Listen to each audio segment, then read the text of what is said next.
Pagbungad pa lang ng programa, bakas na sa mukha ni Brother Daniel ang tuwa at excitement para sa isang mahalagang anunsyo.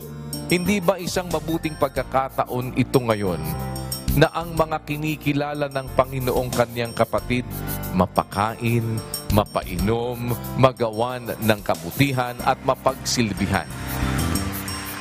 Ngayong araw po na ito, meron din tayong ibig na i-grant na mga maibibigay na kaunti sa ating mga kapatid. Kaugnay po nitong ating ginagawa na Fiesta ng Diyos o itong ating Brethren Day.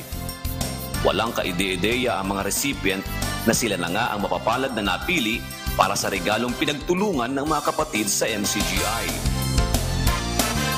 Nandiyan ba si Sis Rosemary? Ayun pala, Sis Rosemary Dacara para po sa inyo. Ayan, may sewing machine na kayo. Magamit sana po ninyo para sa inyong paghahanap buhay. Baka may gusto po kayong sabihin. Sige po.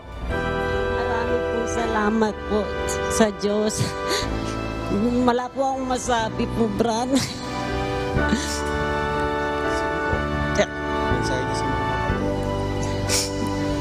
Ako rin po magpapasalamat sa mga kapatid tumulong po sa amin po. Gustong-gusto ko talaga po yan na makatahi po ng basahan kahit papaano po makatulong po kahit sino pong kapatid po. Opo.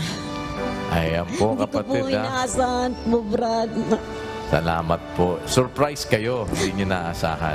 Sana mapakinabangan nyo po, ha? Surprise po ako. Sige po.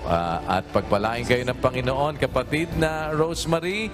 Di mapigilang umiyak sa tuwa ng mga benepisyaryo dahil sa sorpresang pangkabuhayan showcase at cash gift para sa pagsimula ng maliit na mapagkakakitaan. Hindi ko po akalain po. Salamat po sa Diyos na napili po ako. Hindi ko po talaga akalain. Kasi isa lang po ako na bandera. May bali ang dalawang anak ko, isang special child. Tapos yung mama ko, ako din nag-alaga.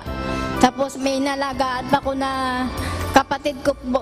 Iba't ibang kagamitan na may kinalaman sa kanilang kasanayan ang ipinagkaloob ng buong puso ng MCGI sa mga mahihirap ngunit nagsisikap na makaahon sa buhay. Alam nyo, yan po ay isa sa mga aral natin kasi dun sa unang Juan 3 at 17, kapag ka meron kang pag-aari sa sanlibutang ito, nakikita mo ang iyong kapatid na nangangailangan, huwag mong ipagkakait ang iyong awa para manahan ang pag-ibig ng Diyos sa iyo. Sapagkat ang sabi nga po ni Juan sa pagpapatuloy, mumunti kong mga anak, huwag tayong magsiibig ng salita ni ng di laman. Hindi lang po yun sinasabi, hindi lamang yun sinasalita, kundi ang wika ng gawa at ng katotohanan. Ang kabutihang ito ay hindi lamang naramdaman ng mga recipient, kundi maging ng mga nanood. Patunay na ang awa sa kapwa ay nagiging makabuluhan kung sinasamahan ng gawa. At sa pagtutulungan ay natutugunan ang kahilingan ng isang nangangailangan. Jun Suriao, UNTV News and Rescue. Diyos ang aming sandigan, serbisyo publiko ang aming pinahahalagahan.